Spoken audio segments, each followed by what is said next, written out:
a lonely man hears a faint cry coming from the frozen lake. When he follows the sound, what he finds is not only a small German shepherd dog on the brink of death, but also a painful memory buried deep in his heart.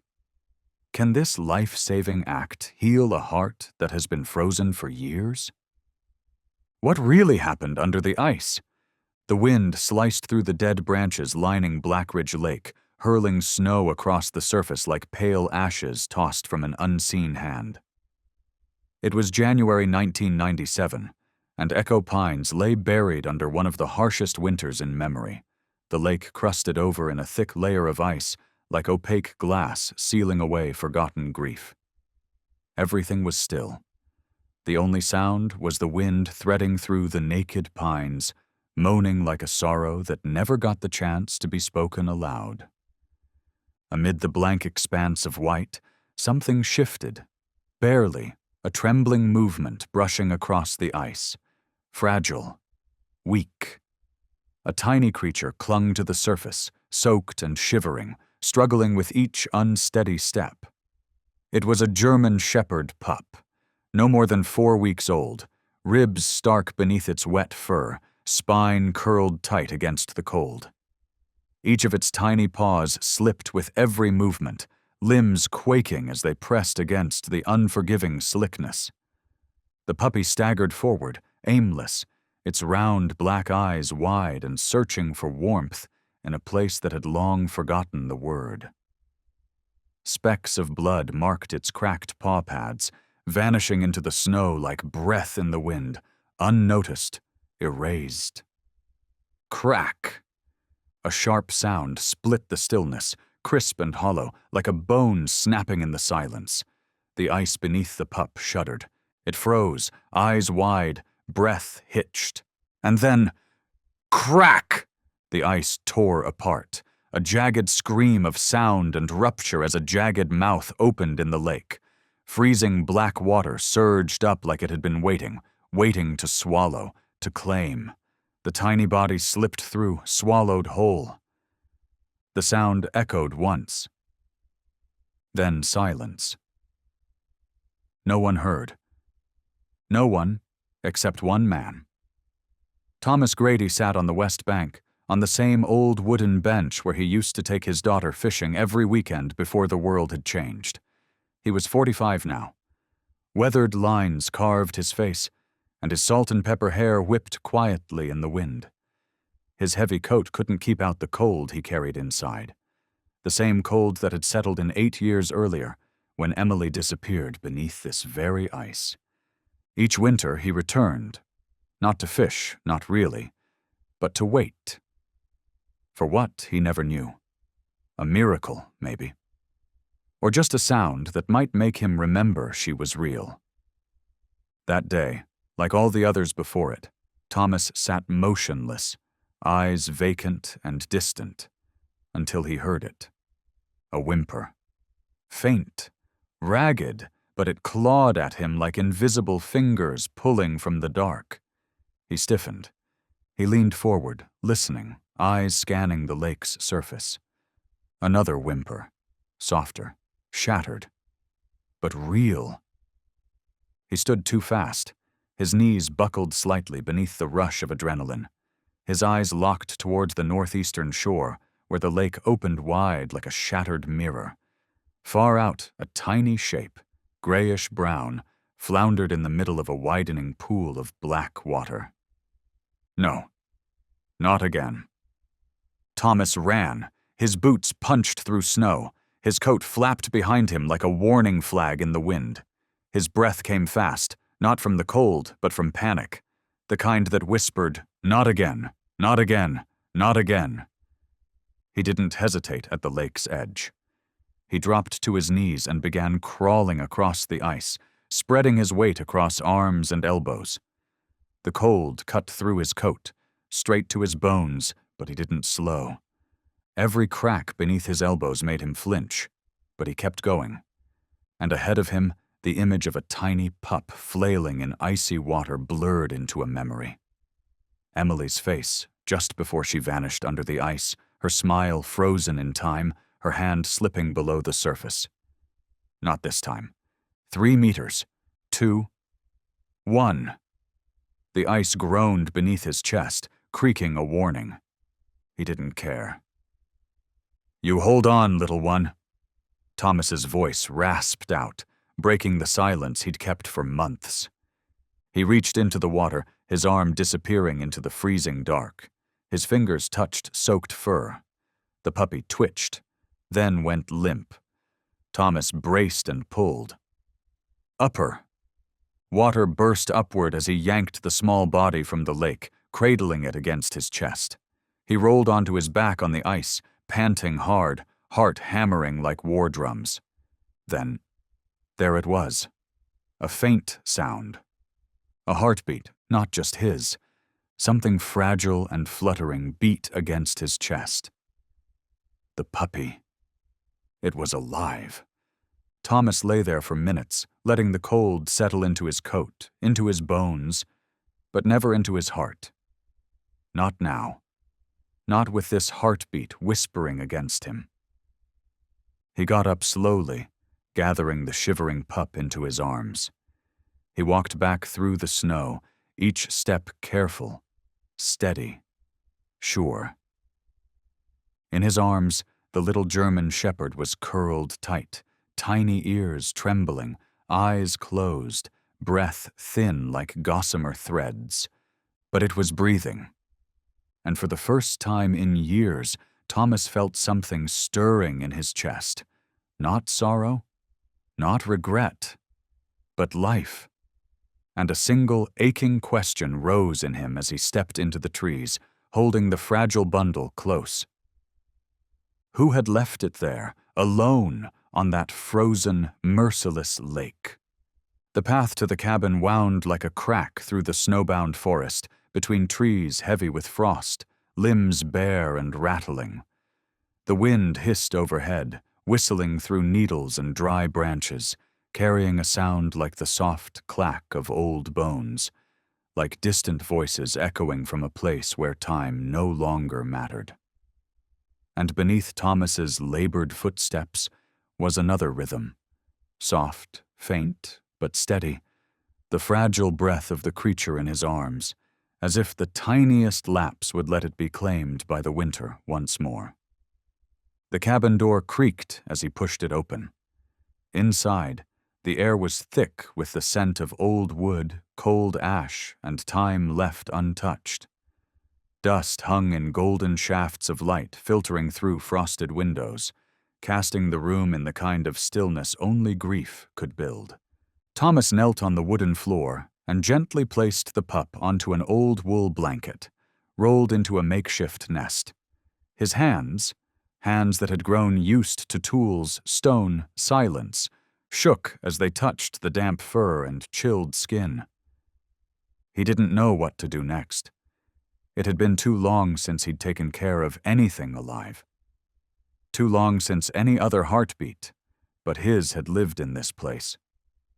But the eyes, half shut, lashes dusted with snow, breath ragged and shallow, held him in place. He couldn't just watch. He threw off his wet coat, reached for dry logs, and struck a match for the first time in months. Not for cooking, not for himself, but for this life. The flame caught, crackled, glowed, and for the first time in a long, long winter, the silence inside that old cabin broke, and something began to thaw. Scout, the name had not yet been spoken aloud, had not yet been uttered into existence, and yet it had already begun to settle, almost imperceptibly, into the quiet folds of his heart. Let out a faint, barely there sound, like a whisper of thread-thin breath tugged straight from the cold bowels of the earth and strung taut to the center of his being. Thomas turned back, knelt down, and with a dry cloth began gently brushing away the snow clinging to the small dog's body. Its fur, though still matted and rough, had begun to dry from the faint warmth radiating from the fireplace, and though still heartbreakingly thin, the little body had ceased its violent shivers. The tiny ears twitched ever so slightly, as his hand moved slowly, awkwardly, yet with unrelenting care, down the dog's spine. Each stroke a humble gesture, hesitant and human. Thomas felt a weight gather in his chest, not the heaviness of sorrow, but something else, something strange, unspoken, as if a corner of himself, long silent and sealed off, was being quietly cleansed by the soft, tentative breaths of this fragile life. The dog opened its eyes, wide, wet, clouded with cold, yet flickering with a question that trembled just beneath the surface. It did not bark, did not whimper, only stared at him. A gaze that seemed to ask, not with fear, but with trembling hope, "Have I really been saved?" Thomas sank down to the floor, back resting against the worn arm of the old chair, arms folded loosely across his knees. In the flickering light of the fire, his face began to soften, no longer held in that habitual distance, no longer the mask of someone who had long ago stopped letting himself feel.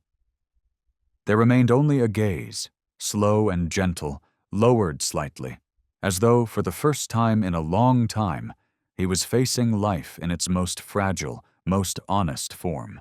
By his feet, the small creature shifted slightly, nestling its head closer to his leg, front paws tucked in, tail trembling faintly as it brushed against the cold wooden floor.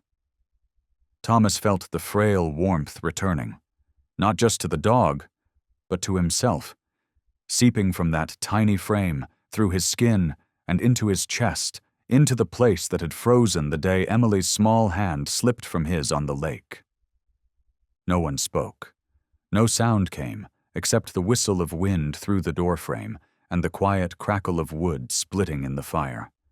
But in that stillness something had been formed, delicate as breath, deep as roots, steady as a flame that does not seek a name. And then, in the dust-laden room still bearing the traces of time and memory, Thomas said it, not loudly, not clearly, but with a quiet sincerity that hung in the air like a promise. "You're here now." Behind him, the small glass window was fogged over with condensation. But if someone were outside, watching, they would see the fire glowing within, and in its glow a man who had once lost everything, now resting his hand upon a life that had just come back from the edge. And beneath his feet, where the old blanket had been folded into a makeshift bed, a small movement stirred. Scout had lifted its head, just slightly, eyes half closed, mouth releasing a sigh, as if it were whispering its very first words to a world it had never known. And Thomas, in that moment, had no idea. That very look, that very breath, would become the thread leading him out of the longest winter of his life, toward something his heart had long forgotten how to seek. As the wind whispered still beyond the window panes, Thomas rose again, slow and deliberate, and poured a little warm water into the chipped ceramic bowl. Scout remained curled beneath the blanket, but when he placed the bowl down, those small ears flicked, and a damp little nose cautiously poked out from beneath the folds. The movements were weak, hesitant, but unmistakably alive, life relearning its own rhythm. Thomas sat beside him, one hand steadying the bowl, the other gently tracing down Scout's back. There was nothing more to say, only the presence of two souls that had collided and found each other on a day so cold it seemed carved from silence. When Scout had drifted back into sleep, now deeper, calmer, Thomas finally looked more closely at the dog's neck. When he had lifted it from the ice, he had thought only of keeping it alive, not of examining anything else. But now, under the soft, golden light of the fire, he saw it, a thin strip of leather wrapped around Scout's neck, a collar worn and faded, the edge of the strap frayed, and the metal buckle scratched and dulled by time. Thomas leaned in, parting the fur gently. On the collar hung a small metal tag, round, tarnished, its surface dusted and crusted with remnants of old snow. He pulled out his handkerchief, slowly wiping away the grime. Gradually, letters emerged. A phone number. But the last 2 digits were nearly rubbed away, only faint traces of their shapes lingering in a blur of metal and memory. He sat in silence for a while, the tag catching the firelight in his palm. A feeling settled inside him, not sorrow, not dread, but something uncannily familiar, like a tune half remembered. A small dog, no signs of abandonment, wearing a collar, carrying a tag. Wasn't it true that only creatures once loved by someone could carry such things? Thomas stood, pulled open the wooden drawer, and retrieved the old cell phone he still used. Thick and heavy, the kind only those who traveled far kept around. After a moment's calculation, he picked what he believed were the 2 most likely final digits and began to dial. Beep, beep. No answer. He tried again, with another combination, and then another. Once it rang 4 times before cutting to silence. Another time, the system replied, "Number does not exist." As if the one fragile thread he'd held on to had slipped through his fingers like smoke in the winter air. Thomas returned to his seat, phone resting beside him on the table, fingers tapping the wood. A quiet rhythm, unconscious, as he drifted into thought. The wind outside howled a little louder, pushing through the cracks in the door, while inside only the soft fire remained, and the quiet, steady breathing of Scout. What filled his mind then was not frustration nor confusion, but a gentle sort of wonder, tender and nameless, like a child stumbling upon a torn piece of a map deep in the woods behind the house, and somehow sensing that this piece belonged to something greater. And though the path was unclear, the child knew, with some buried certainty, that they must follow it. Scout, a name never yet called aloud but already so familiar to his inner ear, was not simply a stray. Nothing about its arrival felt like chance. And that, perhaps, was why Thomas remained there for so long, eyes never leaving the worn metal tag on the table, next to the phone still glowing faintly in the light. Scout shifted slightly in his makeshift nest, letting out a soft whimper before nestling his head deeper into the woolen blanket. Thomas smiled faintly, rising to his feet and moving toward the window, his back bathed in the warm amber glow spilling from the fireplace. Outside, the snow continued its silent descent, the sky heavy and gray. Yet inside, Thomas felt a clarity growing stronger than any winter dawn before, as if a light was slowly breaking through the long-held shadows within him. Quietly, he fetched more firewood and fed the flames, then settled down on the floor, leaning against the worn chair with a long, steady breath. His eyes flicked again toward the name tag resting nearby, as if afraid to forget some vital detail. Maybe tomorrow morning, he thought, he would try calling once more. Maybe he would take the collar into town, ask around if anyone had ever seen it before. Or perhaps he would simply stay here one more night, tending the fire, waiting for Scout to regain strength and allowing himself to listen more closely than he had in years, to the slow but steady beat of his own heart coming back to life. But when dawn finally slipped through the frosted window pane, pale and fragile, it roused Thomas earlier than usual. The sun offered little warmth, yet its mere presence, soft and tentative, was enough to stir something deep inside him, whispering that today might be the day to step beyond the worn boundary between himself and the world. Scout remained weak, but his eyes opened wider. His legs, though still trembling and unsteady, moved with effort each time Thomas's footsteps passed nearby. The way Scout struggled just to lift his chin onto the edge of the blanket, as if to watch him go, cracked something deep within Thomas's chest, a softening that no winter chill could touch. Carefully, Thomas placed Scout inside an old wooden box lined with soft cloths, wrapped in several layers of woolen sweaters, and secured it to the passenger seat of his battered pickup truck.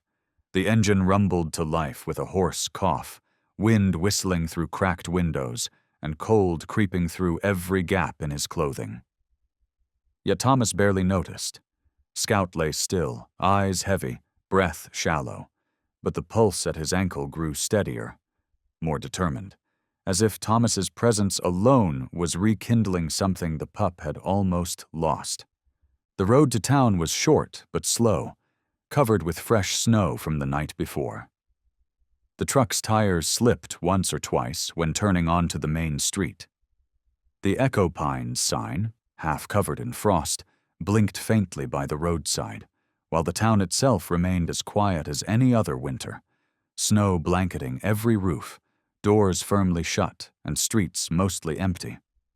Martha's pet haven stood on a small corner near the bakery, its pale blue wooden facade adorned with painted paw prints and soft, warm fairy lights still glowing faintly through the glass.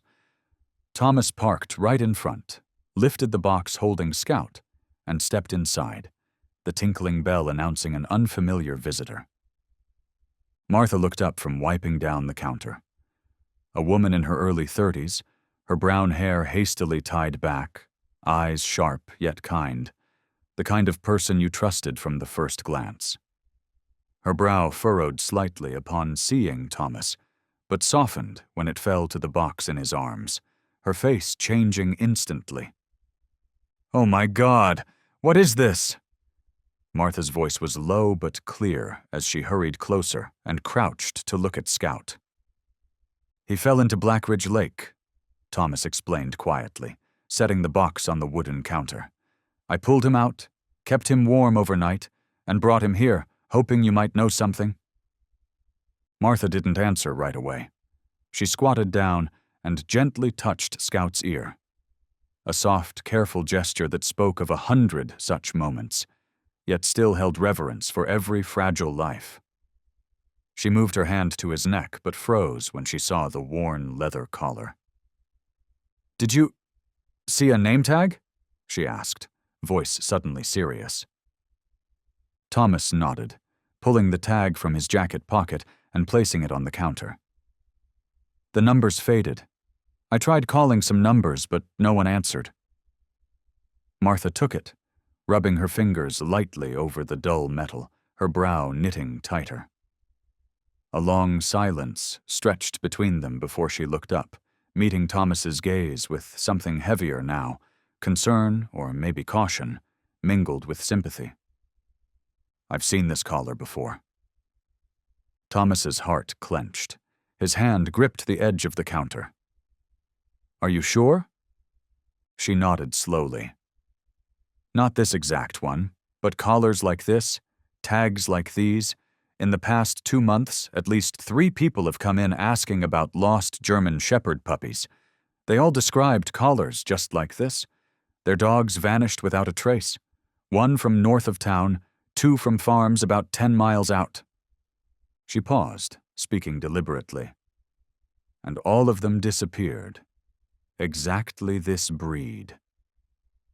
The words fell between them like a heavy stone, sinking silently into still water. Thomas said nothing at first, lowering his gaze to Scout, eyes half closed, breathing steady, his small ear twitching at a noise, a creature that seemed fragile, yet now the center of something far larger. "What do you think?" Thomas asked softly, almost a whisper. Martha sat up straight, sliding the tag into a drawer before pouring Thomas a cup of hot tea. Steam fogged her glasses, but behind them, her eyes had changed. Serious, guarded, touched with something close to compassion. "I think Scout didn't just happen to appear on that lake." On the counter, the blanket lining the box shifted slightly as Scout, though weak, tried to turn his head, eyes opening a sliver as if searching for a familiar voice. Thomas bent down quickly, resting his large hand gently on the pup's head, feeling the faint warmth fluttering beneath his palm.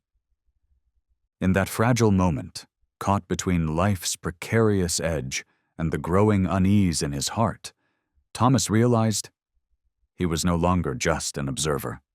Martha rose, moved behind the counter, and pulled from the bottom drawer a thin folder, worn at the edges, filled with handwritten notes, grainy photocopied images, and several local newspaper clippings, their pages yellowed with age and time. She laid the collection down in front of Thomas, her eyes betraying a guarded tension that even her steady tone could not conceal.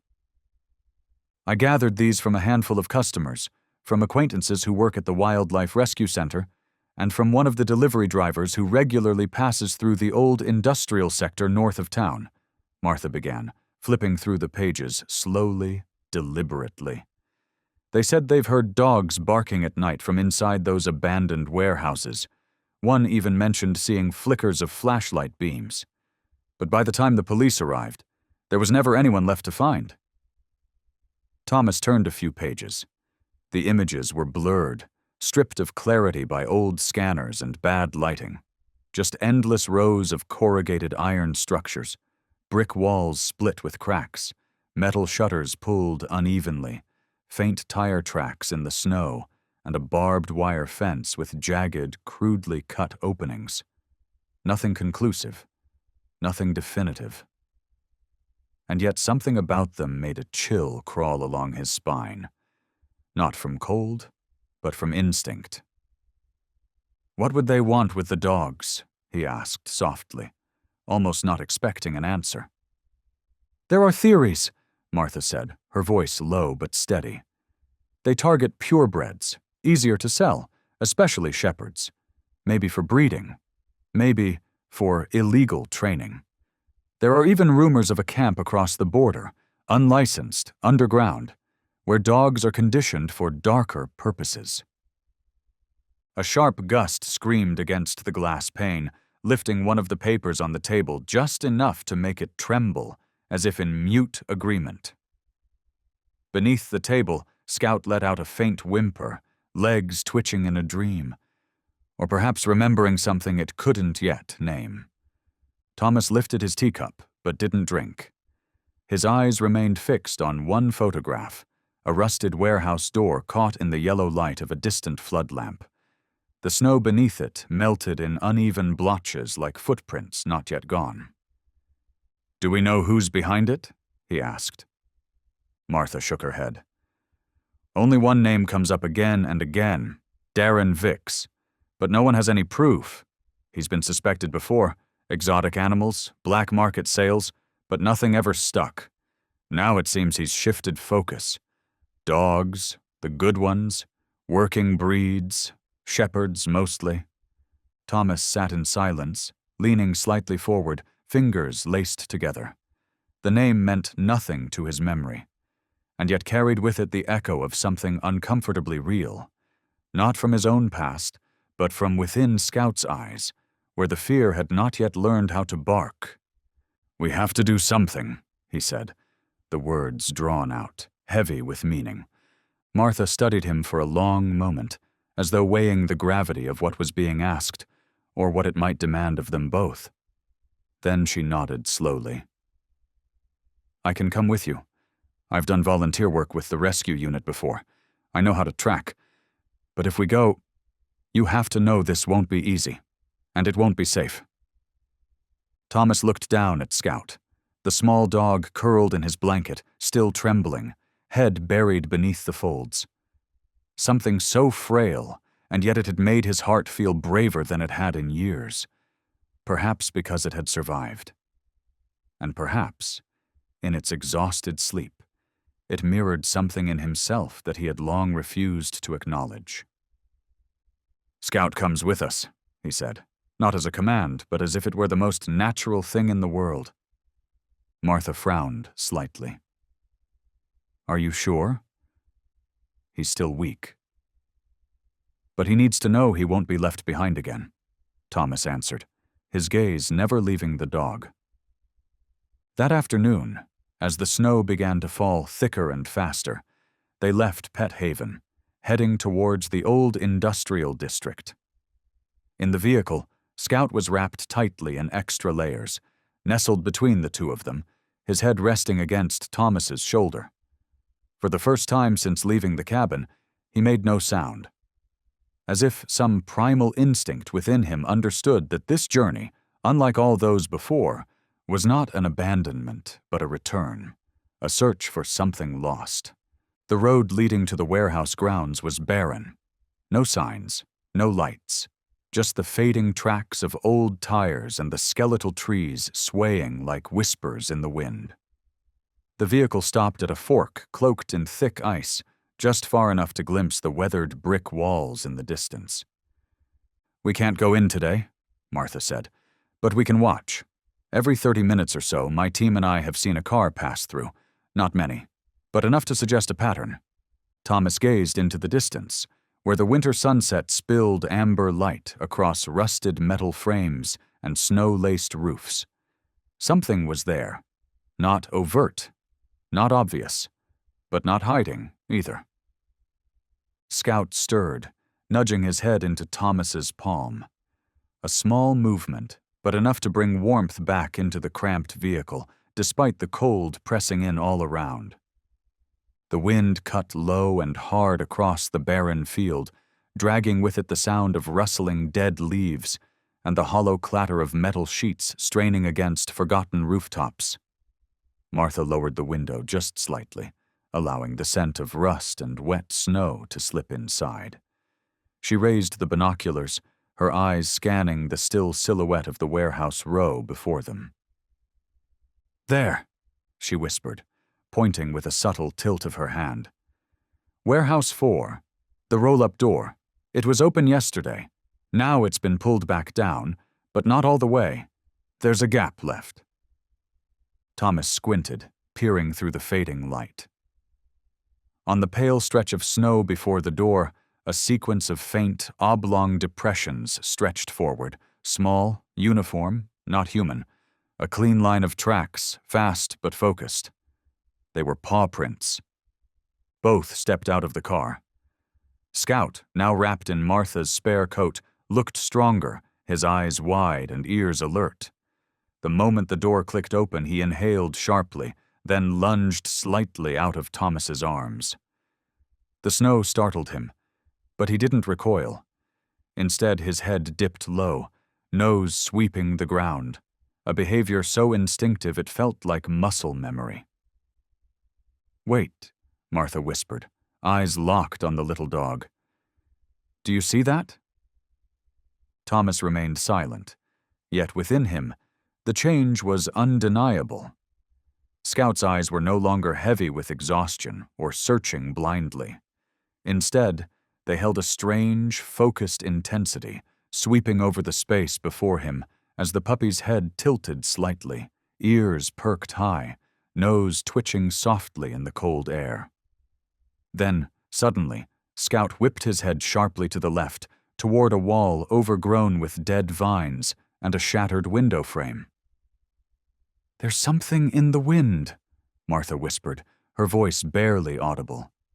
"And it's remembering."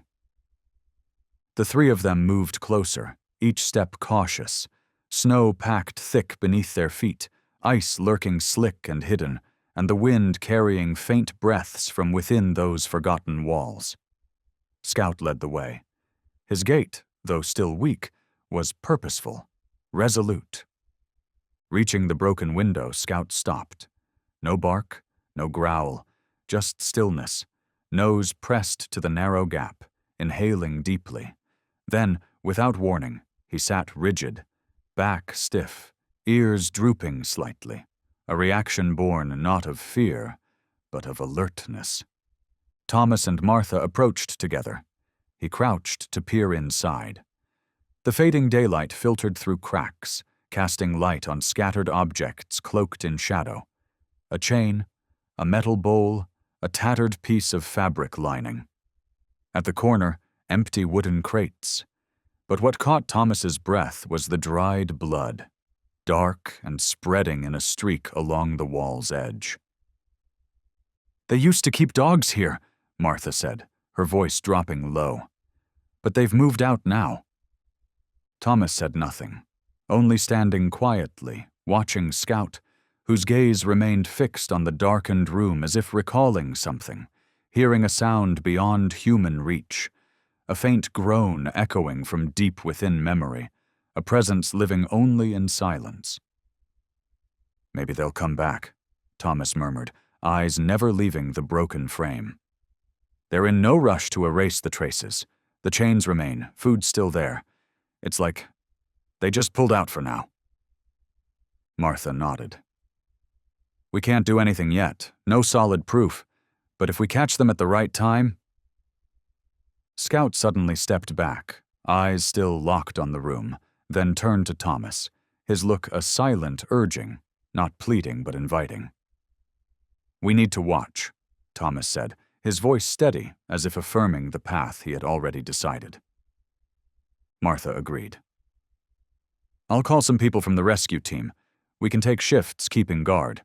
If anyone comes in after dark, we'll have cameras ready." Thomas bent down, lifted Scout gently into his arms, the small body still fragile but steady beneath his touch. Outside, snow began falling thicker, each flake landing cold against his cheek, but the warmth cradled between his arms, the faint heartbeat, gave him one certain truth. This was far from over. Before leaving the warehouse district, Thomas glanced back. The sun had slipped behind the mountains, painting the horizon deep purple and red. The broken door hung ajar like an old eye unwilling to close. The next morning, Echo Pines lay wrapped in mist and silent gray snow. The sunlight filtered weakly through thick clouds, casting icy streets in a frozen stillness that seemed to suspend time itself. Thomas drove straight to the police station. Martha sat beside him, holding Scout close, the dog nestled obediently into her coat, eyes watchful but no longer frantic like the first day.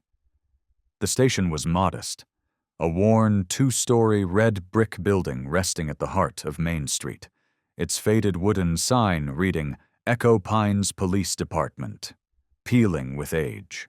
Inside, the scent of cold coffee and faint ink mingled in the air, creating the familiar atmosphere of a place that never truly sleeps, always ready for a midnight call. The duty sergeant ushered them to a back room where Chief Sam Ridley sat reading files, steel-rimmed glasses slipping down his nose, stirring his steaming coffee absently. Sam was in his 50s, solid and broad-shouldered, hair graying short, his neatly trimmed beard framing deep brown eyes that carried a steady, guarded hardness. When Thomas entered, Sam looked up briefly, a glance lacking warmth but quick to assess.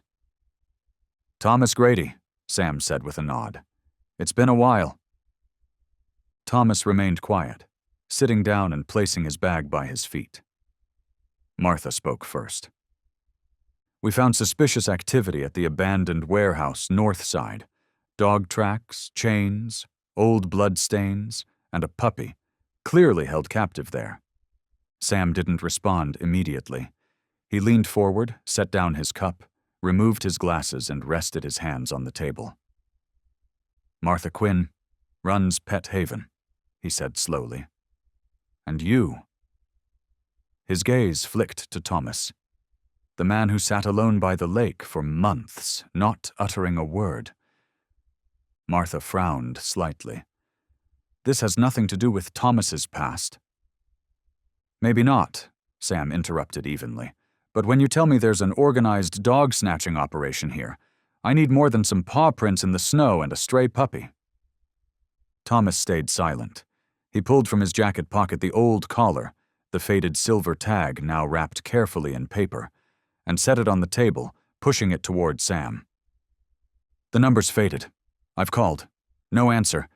But collars like this match the recent missing dog cases Martha's been tracking." Sam picked up the tag, turned it slowly in his hand, his face unreadable, the silence stretching between them like a thread pulled taut. Then he set it down carefully on the table, folding his arms across his chest, his voice even, but carrying the weight of things unspoken. "I'm not saying the two of you are lying," he said, leaning back into the creaking old chair. "But you understand, don't you, Thomas?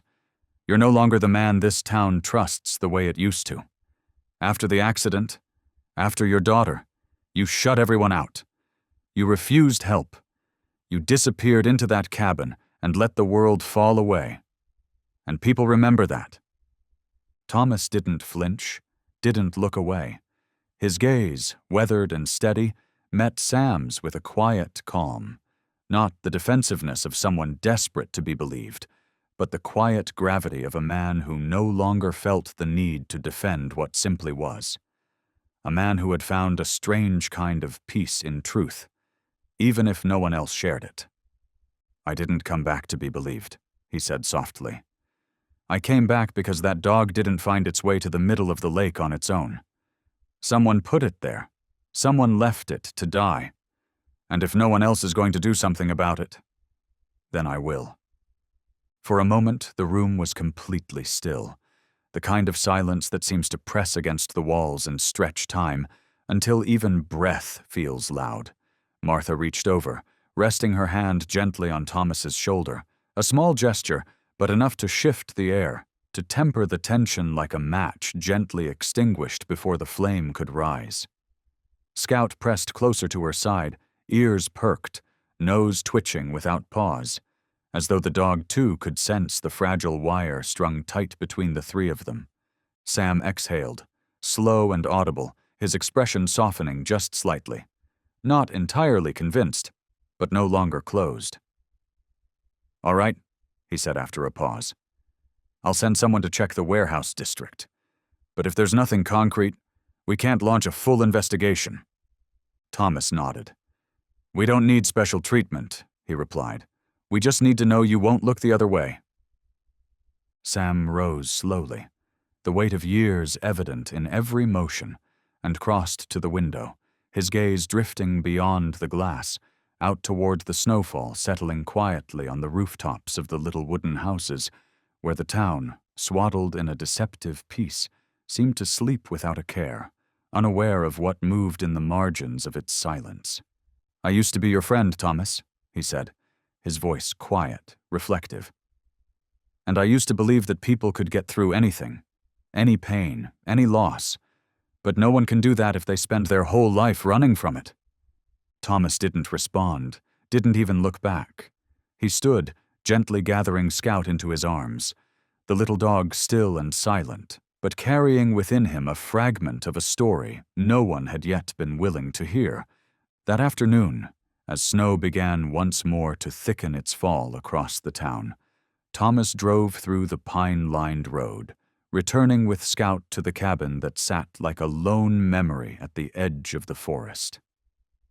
Darkness fell faster than usual, the sky smothered by leaden clouds, the wind howling through the mountain pass, flinging waves of snow against the fogged windows. Inside the truck, Scout lay curled in the folds of a thick blanket, his head resting gently on Thomas's thigh, his eyes half-lidded, floating somewhere between sleep and watchfulness. When they arrived, Thomas parked close to the porch, stepping out cautiously to inspect the surroundings before unlocking the door.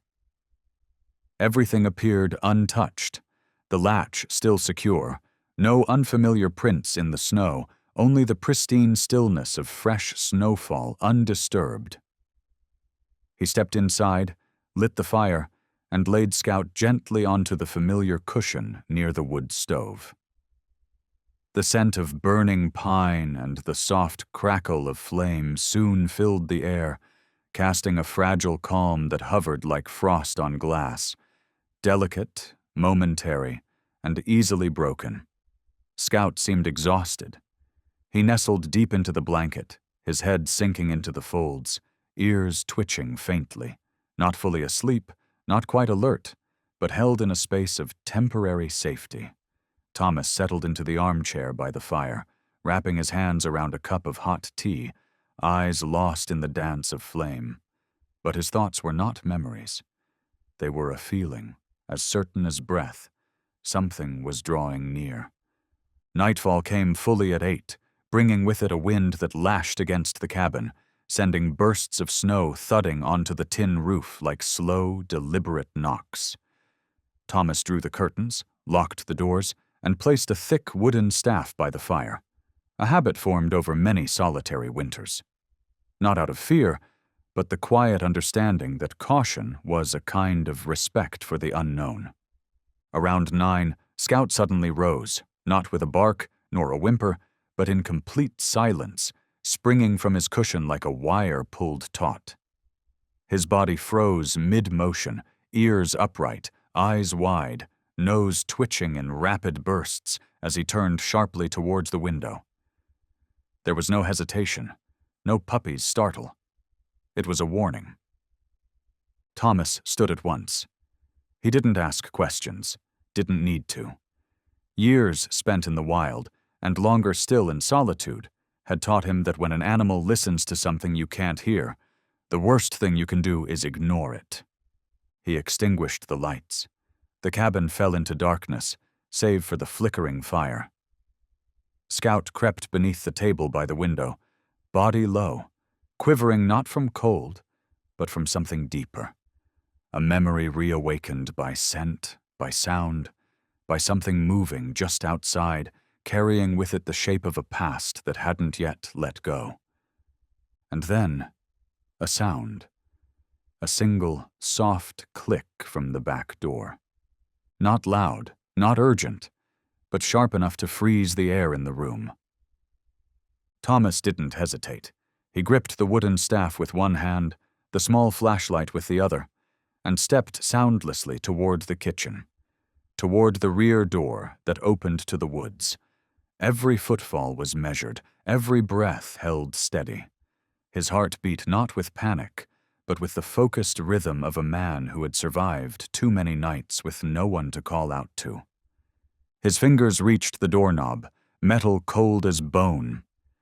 He lowered his eyes, slowly, carefully, and saw what he already suspected. The lock had been tampered with. A long scratch marked the metal, and below, the snow on the threshold had been broken. Fresh prints, unmistakably human. Someone had entered the perimeter. Thomas stepped back, silent, returning to the main room, his eyes flicking to Scout. The dog still pressed to the floor, head lifted, eyes burning with awareness, tracking his every move. Another sound, this time from the front porch. Soft, too soft to be coincidence. A single footstep, slow and deliberate, upon the old wooden stairs. There was no knock, no voice calling out, only the presence, encroaching, silent, of something cold pressing close against the nape of the neck.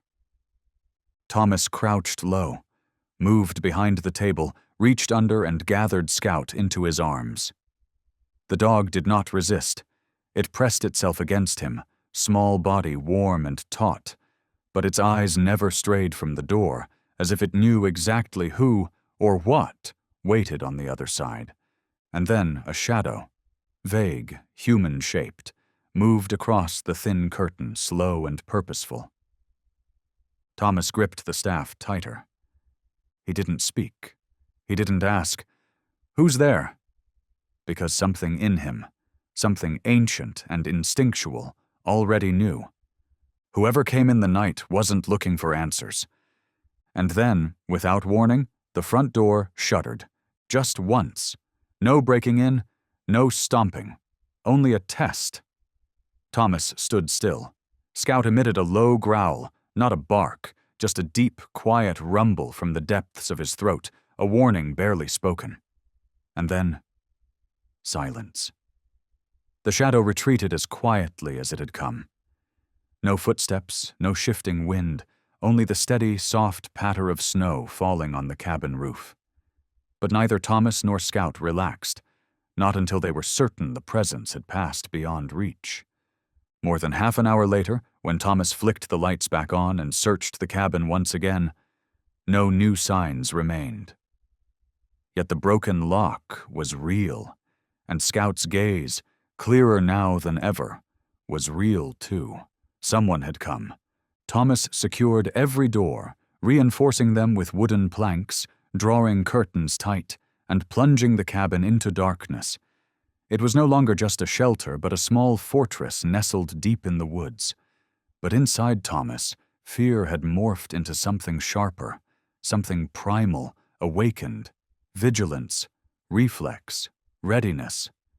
And amid that tense stillness, a sound broke through, a low, steady noise that made Thomas freeze. Scout? A deep growl from the dog's throat, the first since Thomas had rescued him from the frozen lake. It was neither loud nor fierce, but it carried one undeniable truth. Fear had given way to instinct. Protection. Thomas knelt beside Scout, who lay beneath the table, no longer trembling. His eyes were wide, fixed on the porch door, as if he still saw what human eyes could not. His mouth parted slightly, lips pulled back to reveal a small row of sharp teeth, not a threat, but a readiness. Thomas's hand rested on Scout's back. The fur bristled beneath his palm, his body tensed, stretched tight like a steel wire pulled to its limit. And in that moment, Thomas realized something he'd never imagined. Scout was no longer the fragile creature in need of shelter. Something inside him had shifted, and that change had come tonight. Near midnight, Thomas donned his coat and stepped outside. He needed to inspect the cabin's surroundings, at least to know from which direction the stranger had come and where they might return. Scout followed without being called.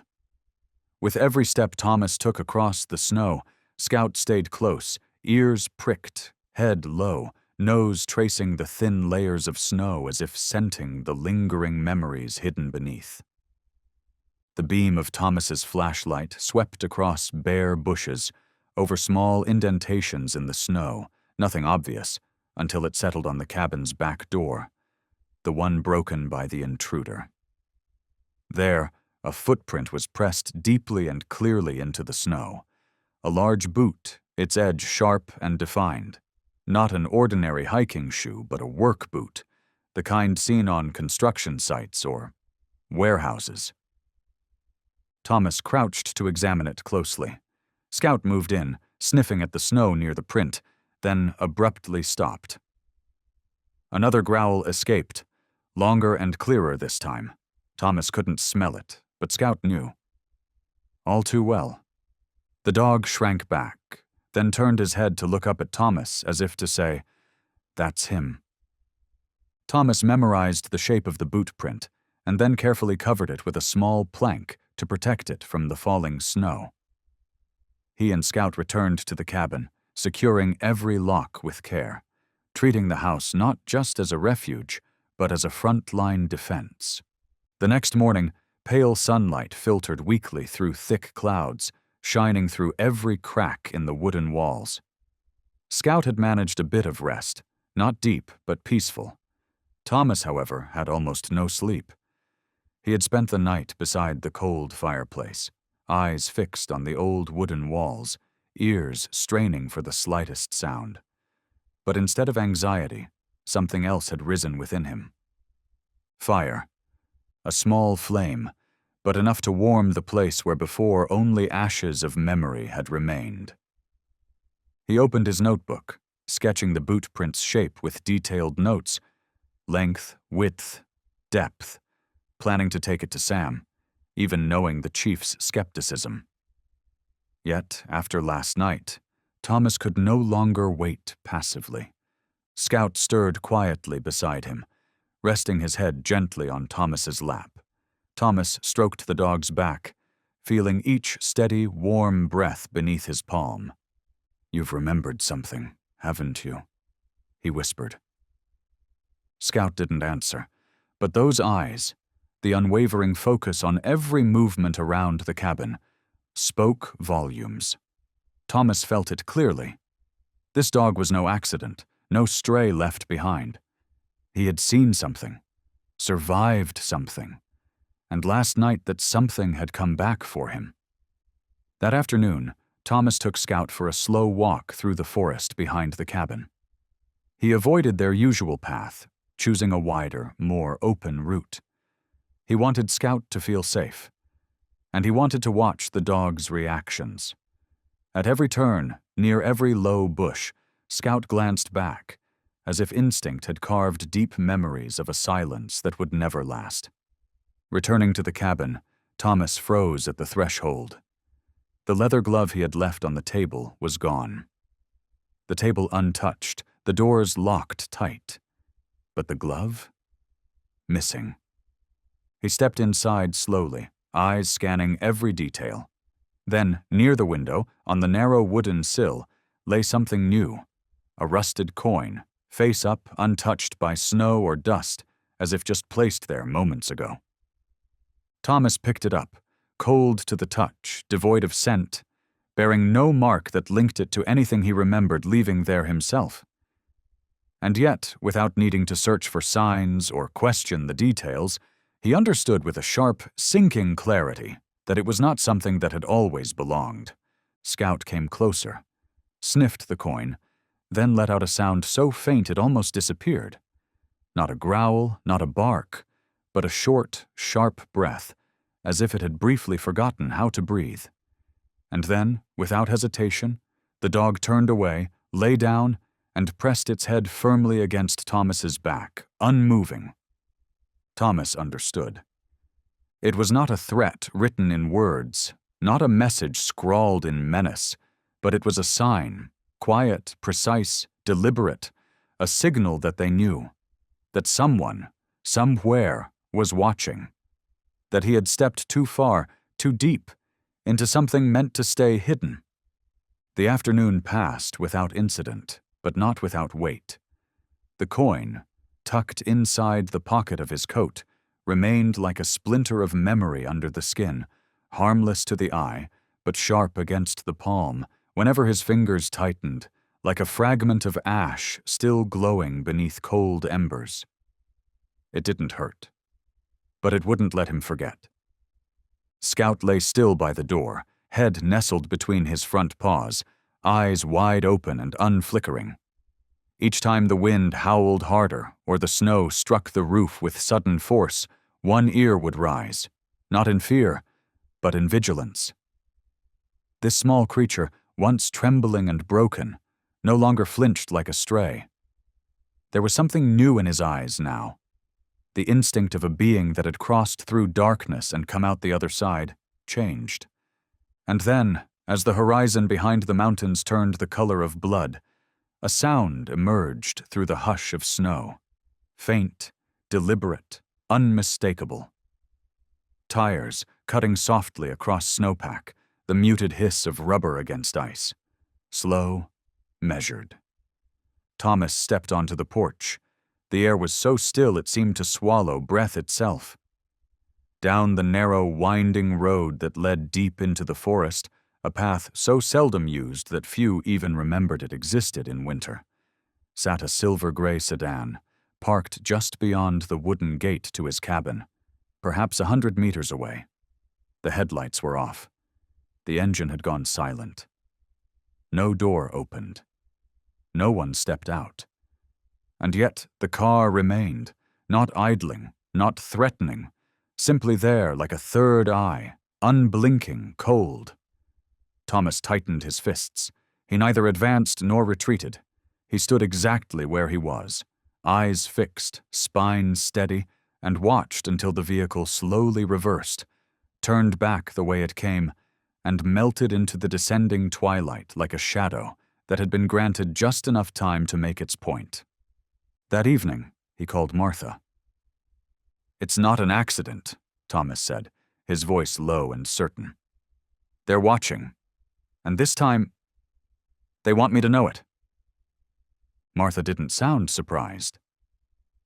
"Clara just called me," she replied, and transferred the line. A woman's voice came through, trembling but resolute. "Around 5 this afternoon. I was clearing snow off the awning when I saw it. A gray sedan, no front plate. It was parked at the mouth of the alley near your place. There was a man inside, cap pulled low, black coat, eyes locked in your direction. I thought it was odd. I stepped closer. But the engine started up and he drove off." Thomas thanked her, then asked again for the details. When the call ended, he and Martha began piecing the fragments together. "I think I know who it is," Martha said, her hands moving quickly through a thin stack of folders from a rescue organization she'd been working with. "Darren Vicks. He was arrested once in Minnesota for illegal possession of exotic animals. But the case fell through. Not enough evidence. There were later reports that he was using the front of a rescue center to collect retired working dogs and sell them across the border. Certified ones. Trained, documented. The kind that go for 5-6 times the price." Thomas didn't respond immediately. He opened his notebook instead, turning to the page where he had sketched the boot prints. His build? Tall, thin, sloping shoulders, black hair to the collar, always wears Oak Trail anti-slip boots, the exact type you described at the scene the other day. He nodded, closed his eyes for just a second. Nearby, Scout lifted his head, as if he too had heard the name. Not as a word, but through the tension in their voices, the electricity in the air. "We need proof," Thomas said quietly. "Or at the very least, we need to make sure he knows we won't be frightened off." Martha pressed her lips together. "I've got a few people on the team who wouldn't mind shadowing him. But Thomas, this isn't just your fight anymore. If it really is Darren, then those missing dogs, they weren't just abandoned." The next 3 days passed under a veil of controlled calm. Thomas stayed within the woods, but didn't barricade himself inside the cabin. He built a small wooden enclosure near the porch, encouraging Scout to reacquaint himself with the scents and sounds of the forest in the early morning frost. The dog now moved with ease, the limp in his hind leg nearly gone. But what mattered more than healing was what had returned to his eyes. He no longer looked downward. He had begun to watch. Each time Thomas stepped outside to gather firewood, Scout followed close behind, never once straying more than a step. On one occasion, a strong wind cracked a heavy branch to the ground. Scout flinched but did not flee. Instead, he stood in front of Thomas, a low growl rumbling deep in his chest, not loud, not frantic, just present. Just enough. A protector remembering his duty. And then, on the afternoon of the 4th day, a fax came through from Martha, sent from the old veterinary station in town. It included photographs of the suspicious vehicle, along with a series of security stills from a camera positioned at the edge of the old industrial zone. The car had passed through 3 times in the last 2 weeks. In the final photo, a crucial detail emerged. Darren Vicks, caught mid-motion, opening the car door and lifting something out. Small, wrapped in cloth. It was unclear what it was, but the angle of the jaw, the vacant, icy eyes, the slant of the shoulders. It was him. It was the man Clara had described. Thomas looked at Scout, then folded the page. "We're close," he murmured. "Are you ready?" Scout didn't answer, simply stepping closer to nudge his nose against Thomas's hand, a silent gesture of approval, needing no words. That night, with the cabin warm and the forest wind beginning its haunting howl again, Thomas sat before the dying fire, sifting through the papers once more. The coin remained tucked safely in his pocket. Scout's collar hung from a wooden peg, a quiet reminder. He placed his hand gently on Scout's back, the dog now peacefully asleep, breathing slow and steady, and whispered, "If anyone ever thought you were just a stray, they'll know now they were wrong." Outside, snow began to fall again, but inside Thomas's heart, the cold could no longer extinguish that flame. Near midnight, the sky unleashed the fiercest blizzard of the season so far. The wind screamed through cracks in the cabin walls, lifting layers of dust from the aged wood. Trees bent and creaked, dry branches scraping against the eaves like desperate claws scratching at a door. Scout stirred early, silent, steady, standing close to Thomas with eyes fixed on the door, as if sensing what was coming.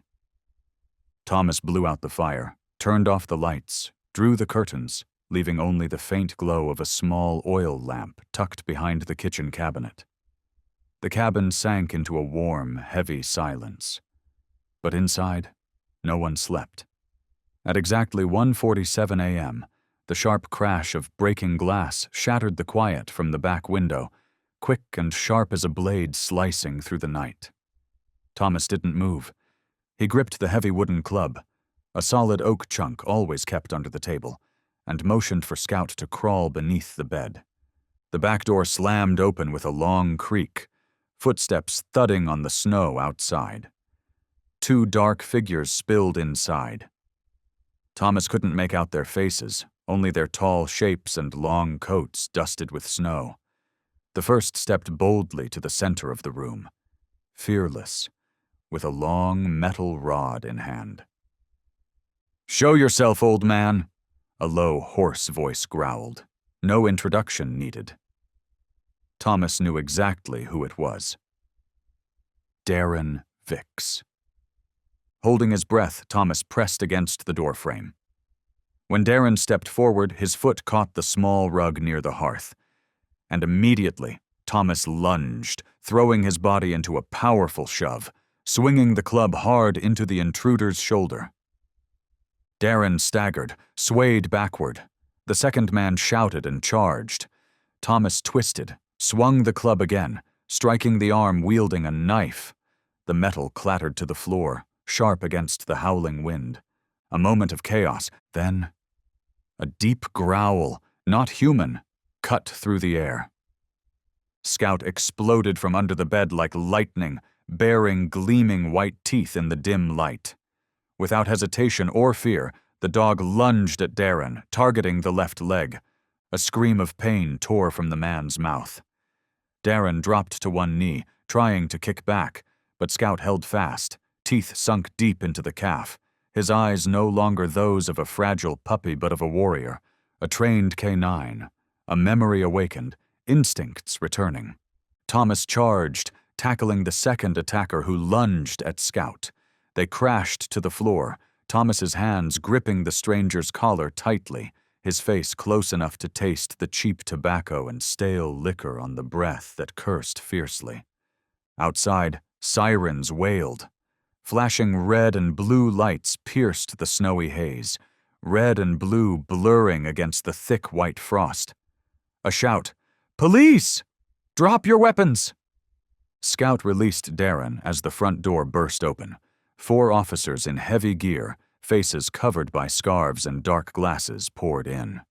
In moments, the small cabin transformed into a crime scene raid. The second man was subdued. Darren tried to crawl away, but Scout growled low, standing firm at the door, unyielding. One officer helped Thomas to his feet, quickly checking his wounds. Thomas shook his head. "I'm fine. Scout, that dog's the reason we're alive." The officer knelt, stroking the dog's head. Still standing, chest rising and falling steadily, eyes alert. This dog, trained. Very good. Very professional.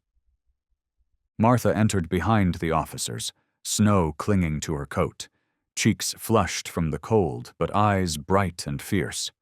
She looked at Thomas, then Scout, who was slowly relaxing, and nodded. "The vehicle and Darren's location have been verified," she told the commanding officer. "I've sent reports from 3 rescue centers, enough links to the missing K9 cases over the past 2 years. Chief Sam arrived, too. He said nothing at first, just stepped inside, scanning the wrecked cabin, then exhaled softly. "Seems I should have listened sooner," Sam murmured. Thomas said nothing, only looked down at Scout, now curled at his feet like seeking shelter after the storm. His hand settled gently on the dog's head, warmth spreading through the room's tense breath. Outside, the storm raged on, snow blanketing the steps and footprints, but inside, the fire was rekindled. Scout lay nestled in Thomas's arms, ears twitching lightly in lingering vigilance, eyes slowly closing in peaceful surrender. Thomas gently stroked the dog's back, his gaze drifting to the window where the pulsing light from the police cruiser still flickered faintly across the frost-laced pane. And in that moment, he knew. This battle was far from over, and indeed, as dawn crept in, threading its silver light through the thinning veil of post-storm mist, the officers departed the cabin to carry out the warrant at the old warehouse site, the place where every suspicion had first begun to take shape. Thomas hadn't planned on going, but then Scout stirred, rose, placed a paw on his knee, and met his eyes with a look so clear, so fierce, it said without a sound, "We've come this far. We finished this together." A nod was enough.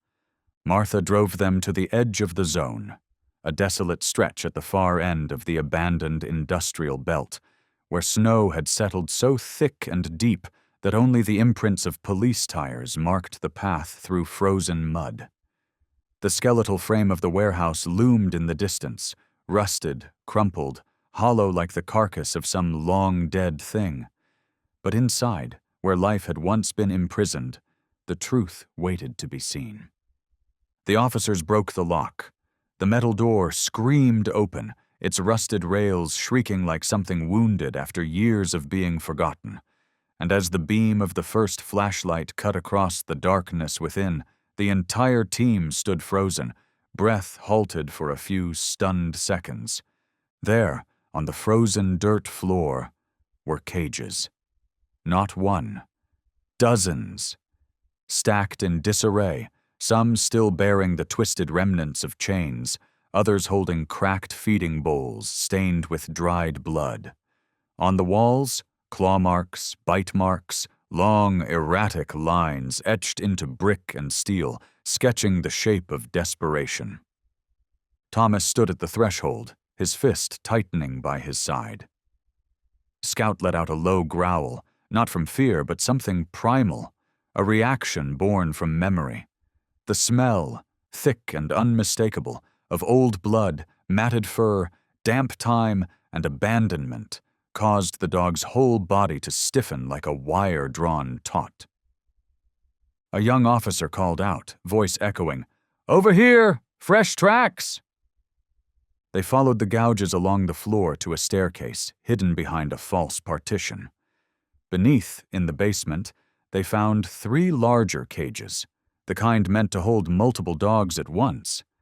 And in the far corner, torn bags of kibble split open, their contents laced with pre-mixed sedatives. "No doubt about it now," the chief murmured. "This was a holding site." Scout barked, just once, as the final cage was opened. No one said a word, but every pair of eyes turned toward him, the small creature once abandoned in the center of a frozen lake, now standing as the one who had led them to where the others still waited to be seen. On the ride back, Thomas remained silent. A long gash still marked his temple, a reminder of the night's earlier violence, and his left shoulder throbbed with a deep bruise that ached each time the truck jostled. But he made no mention of pain. He simply sat, one hand resting lightly atop Scout's head, the dog now curled beneath the seat, no longer wearied, but calm and clear-eyed, like a soldier returning from a battle that had shaped him. "This little guy," one of the officers murmured, glancing back. "He's the real hero of today." Martha smiled, her eyes catching Thomas's in the rearview mirror, and in that reflection something passed between them, unspoken. "Not just today," she said softly. "He's the reason you're still here, isn't he?" Thomas didn't reply, but his eyes softened, deeper now, steadier, as if the answer had already taken root in the silence between words. By late afternoon, the snow had stopped entirely. The final light of winter's sun slipped through the cabin windows, melting patches of frost along the eaves. Inside, Scout lay stretched on the old blanket near the stove, his head resting on one of Thomas's worn books. The warmth from the fire drifted through the wooden planks like a heartbeat, quiet, even, and alive. Thomas stepped onto the porch. The snow beneath his boots had turned soft, The wind no longer howled but whispered gently through the trees beyond. He looked toward the mountains, where the sun now dipped behind the ridge, then turned back to the old collar hanging inside the doorway. The question that had haunted him for days, who left Scout, might never be fully answered. But one thing, at least, was now clear. He had not let history repeat itself. And then, the following morning, he woke earlier than usual, not roused by wind nor stirred by unease, but by something unfamiliar, a kind of peace found only in silence. The fire still glowed faintly in the stove. Morning light poured through the window, soft and pale, landing on the wooden floor where Scout now lay stretched out fully, legs extended, body loose, head tilted, lips parted in what could only be described as the beginning of a dream smile. It was a morning without cold. Scout had slept soundly. No more curling in tight defense, no more startled jolts in the night. And Thomas realized that for the first time in years, he too had slept deeply. No nightmares, no shadows, just the quiet rhythm of breath beside him, and the gentle warmth weaving through every seam of the cabin. He rose, slipped on his coat, poured a cup of tea. And when Scout approached, now walking with more confidence, tail flicking gently, eyes lit with that familiar spark of trust, Thomas didn't call, didn't gesture. He simply opened the door, and together, they stepped out. Sunlight passed through the thinning canopy, branches glistening with the last of the snow. Birds had begun to return, and on the roof, where the bent metal sheet had been warped by last season's storms, the sun caught threads of rust, casting a soft copper glow, like memories being slowly pieced back together. Thomas stood quietly for a moment, then returned inside, pulling out the old toolbox he hadn't touched in years. Rusted nails were replaced with new ones. He climbed onto the roof, not cautiously, not merely to repair, but to rebuild. Each strike of the hammer echoed like an answer to the rhythm in his chest. Below, Scout sat in the yard, watching him, and each time Thomas paused, the dog would let out a short bark, not loud, just enough, like encouragement. The northern window was next. He sealed the frame, replaced the broken pane with new glass, wiped away the long, faded grime. And when sunlight streamed in again, clean and unbroken, Scout stepped forward, lay down, and stretched his body into the warmth. He did not move, and neither did Thomas, because this, finally, was the beginning. No more cracks for the wind to sneak through, no more creaks in the dead of night to send chills racing down the spine. The cabin was no longer just warm. It was strong, solid, unyielding, and Thomas realized, after all these years, he had been living somewhere that could never truly be called home, because his heart had never allowed itself to mend that broken place until today. That afternoon, Martha arrived with fresh-baked bread, pausing on the porch to watch Thomas sweep snow from the newly repaired steps. She said nothing, only glanced down at Scout, now lying peacefully by the doorstep like a sentinel whose duty had been fulfilled, and smiled. "You fixed the window too?" she asked softly. Thomas nodded, setting down the broom. "And the roof. Spring is coming soon." They sat together on the steps, steaming cups of tea warming their hands. Scout rolled in the snow before curling up in Thomas's lap, resting his head on his leg as if to erase every distance the years had carved between them. "He's really strong now," Martha said, stroking the dog's fur gently. "And you?" Thomas fell silent, eyes fixed on the distant forest where his shadows once dwelled, then quietly replied, "I'm learning to be strong again, too." The afternoon stretched slowly, snow melting to reveal damp earth beneath the wooden porch. Scout nosed into a patch of grass, pulling out an old leather glove. Thomas's glove, dirt-stained but intact. The pup carried it inside and placed it carefully before the hearth, as if offering a gift. Thomas laughed, a rare, clear sound that echoed warmly through the cabin. "Thank you, my friend." Scout barked softly, as if understanding every word. As night fell, Thomas lit the oil lamp. No longer did darkness weigh heavily in every corner. Everything, the light, the steady breathing of the dog resting his head on Thomas's foot, carried the unmistakable sign of life. The fire crackled gently in the stove. On the small table near the window, a neat wooden box sat closed, topped with a rolled wool cloth, guarding the secret inside. Thomas did not open it right away. He simply sat, eyes watching Scout's half-closed lids, the slight parting of his lips as if dreaming of some distant forest, a faraway snowy field, or simply the touch of a hand, gentle and steady, just as now. The next morning the sky was clear and bright, an uncommon gift after days of heavy snow. Thin wisps of clouds drifted silently across pale blue, and the sun sparkled as if freshly washed. Thomas brewed tea, wrapped a few slices of dry cake in a cloth bag, and softly called, "Scout." Scout sprang up at once, no questions asked, tail wagging lazily, his small footsteps leaving neat prints on the thawing snow. Thomas carried the wooden box, and together they left the cabin, following the trail that led toward Black Ridge Lake. The path to the lake was no longer slick and treacherous as those early days when Thomas first stepped onto the ice. The lake itself was thawing, dark edges of water creeping along the shore like a slowly closing wound from winter's grip.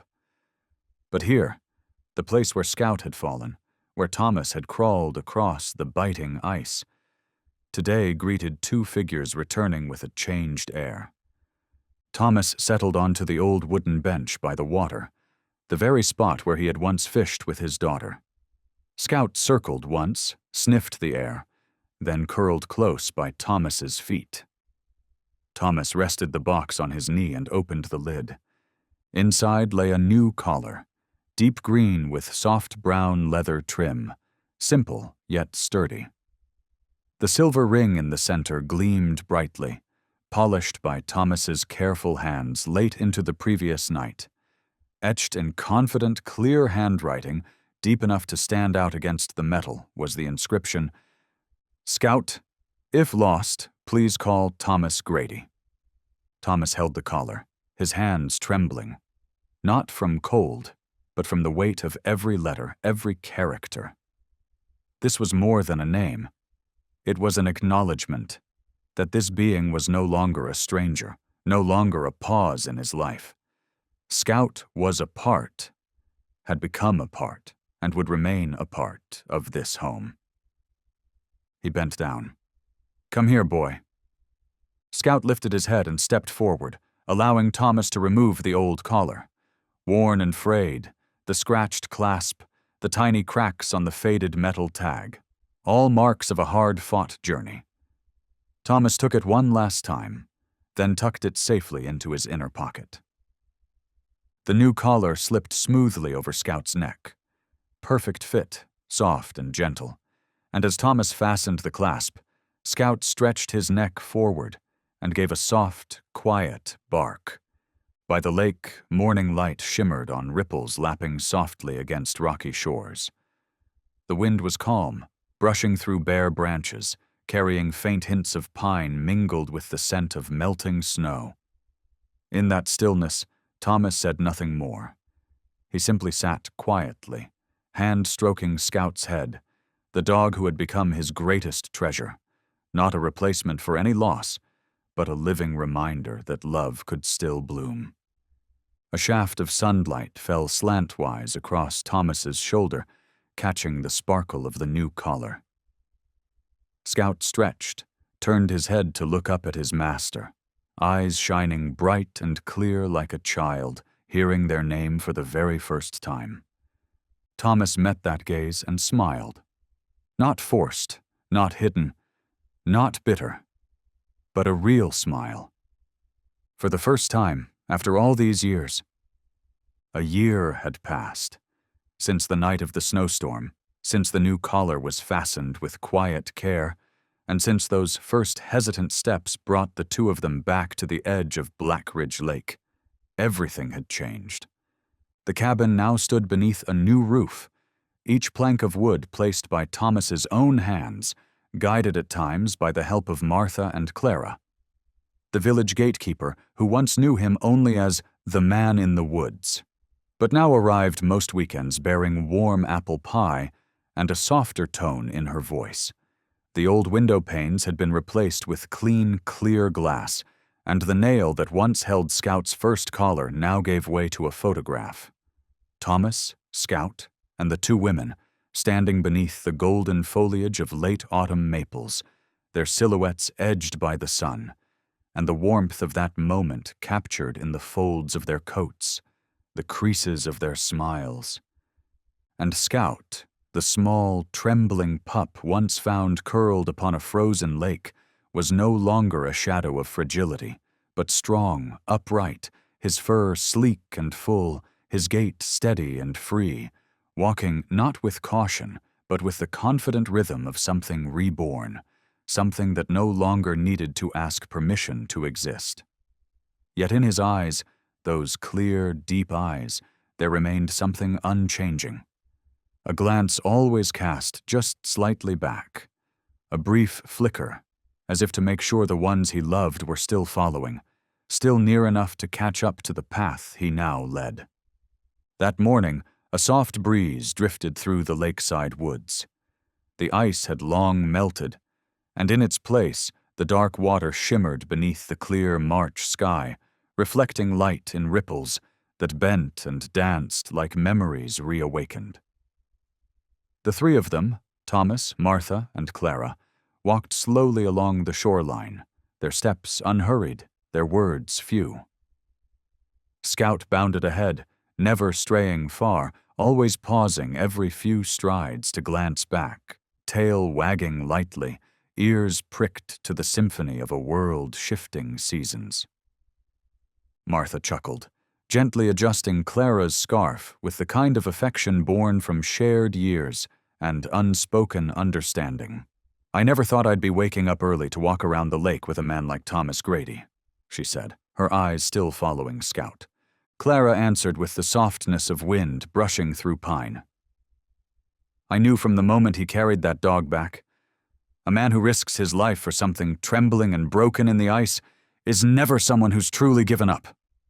Thomas said nothing. He walked a few paces behind, hands tucked in his coat pockets, eyes drawn forward to where Scout chased a butterfly that hovered near the grass, leaping with such joy it seemed as though the sky belonged only to him. And every time he turned to look back, the dog paused, waited a moment, just long enough for Thomas to catch up, then continued forward. "He's like a guide," Martha observed. "Not guiding," Thomas replied quietly. "Just making sure I haven't lost my way." They stopped at the lake's edge, the same place as before, though the old wooden bench had been replaced by a stone one, smoother, sturdier, bearing an inscription carved not long ago, still clean and sharp. "For those who were once left behind and chose to return." Thomas sat.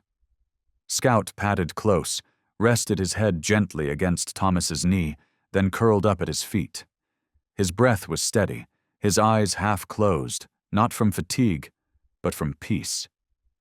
"I never thought I could come back here without hurting," Thomas said, voice calm, not breaking. "But now, it feels like something that's been made whole, not perfect, but enough to move forward." Clara nodded. Her gaze lingered on the lake, now flat, unbroken, no longer etched with cracks or laced with the threat of frozen death. Only the reflection of three figures and a dog beneath a sky that had finally forgotten how to weep. Scout lifted his head, gave a single quiet bark, as if he'd caught something in the breeze. Not danger, just a signal, a confirmation that winter had truly passed, that from the place once frozen over, once soaked in sorrow, something entirely new had begun to grow.